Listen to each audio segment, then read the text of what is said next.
Hey guys, it's the enthusiast here. Now that I've given my first thoughts about this series, I think it's a good idea to cover the series in my weekly upload and give you my thoughts and opinions of the chapter of Ranger Reject. And since there's now two chapters released since my last video, I thought to cover both chapters in this video in order to speed things up before returning back to weekly reviews. Oh, if you're new to this channel, make sure to subscribe and click the notification button in order to get notified of my weekly videos on some of the mangas and other contents I will get to coming soon. Now, from the first chapter, we found out that the Rangers are actually in an agreement with the villain group to organize a scripted battle occurring every weekend to ensure the survivability of the group, going so far as the Rangers helping the group, but our protagonist of the story, I'll call D for that one, doesn't like the way of the group getting beat up every time and wanted to change his way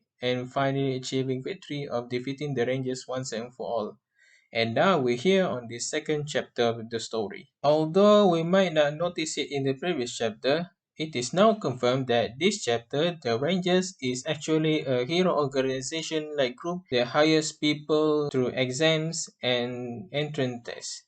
That's our protagonist D comes in to become one of the Dragon Keepers and getting a step closer to defeat them once and for all. And unknowingly helping him is the two Ranger recruits, Hibiki Sakurama and Yumiko Suzukiri. Also, one might notice in this chapter is that D, unlike the normal human anatomy and flesh and blood, he himself is very fragile in his form, and even the slight touch can damage him.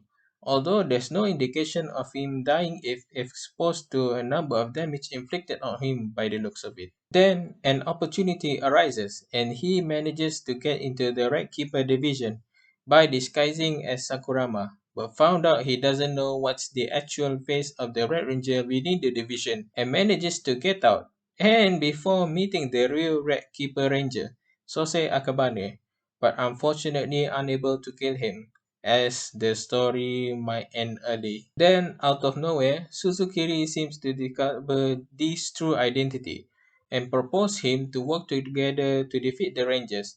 And that's where we end the second chapter of the Ranger Reject. Now, in this chapter, so far from what I've gathered about the Dragon Keeper and the Ranger organization so far, is that besides fighting the villains in the Sunday scripted event, the rest of the lower rank recruits also does other jobs like helping people, doing cleanup after the fight ends, and also does some securities.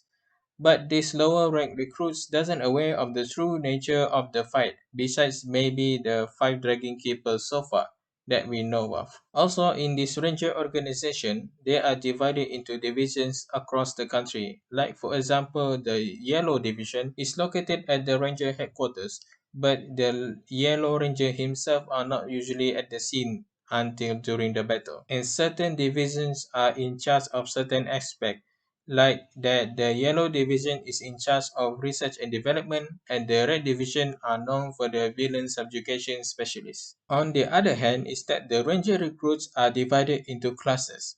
My opinion is that the more contribution you give to the association, the higher your ranking goes, and the more you'll be acknowledged as one of the Rangers.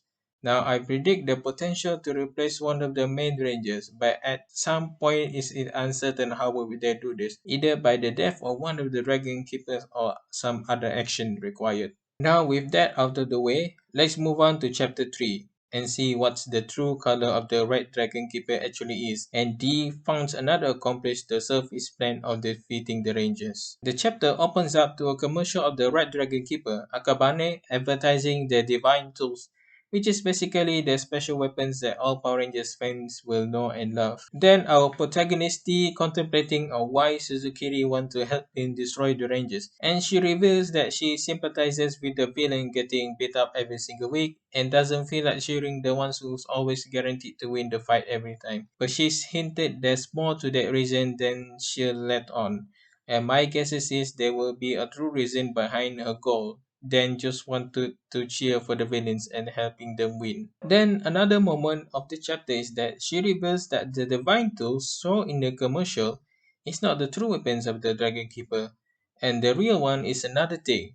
that we will reveal later in this chapter. And then later on, it turns out that Sakurama has also an agenda by joining the Rangers, and he proposes to Dee and at the same time know his true identity by helping him make this world a place where humans and villains can live side by side in peace. But when Dee decided who he should join, a familiar faces Dee has spotted, and it's his fellow foot soldier comrade F. He's getting beat up by the Red Division squad when the Red Dragonkeeper shows up with the real divine tools and proceeds to eliminate the foot soldier permanently with it, thus confirming us that divine tools will permanently kill the foot soldiers and presumably the monsters that they fought over the weekends. And with this course of action, Dee decided to join with Suzukiri with a quest to destroy the Rangers, and this is where we end this chapter overall.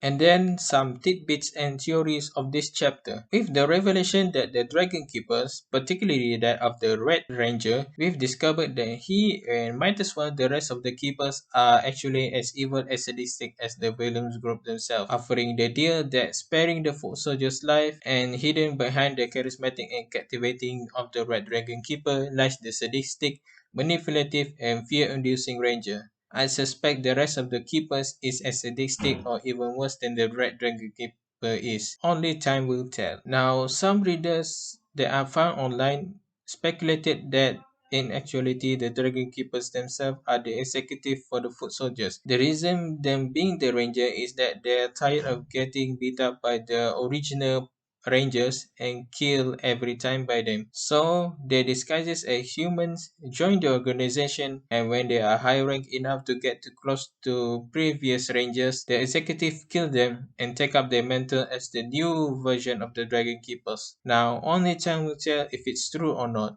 but it's an interesting theory nonetheless. Now with that, we've closed up the chapter 2 and 3 review of the Ranger Reject. Now what will happen in chapter 4? Will D get closer to his goal? What is Suzukiri's real goal besides destroying the Rangers? And will Sakurama give up on his dreams of villains and humans live in coexist? Please stay tuned and subscribe to my channel to the next chapter video to speculate and theorize what might happen and to D and his endeavor and follow his journey of achieving his dreams. Also check out my other video while you're in this. Now I appreciate you guys for watching my video all the way to the end, as it will help me getting recognized by the algorithm, and together we will grow this channel and community together. Again, thank you guys so much. I'll see you in the next video. This is the enthusiast signing out.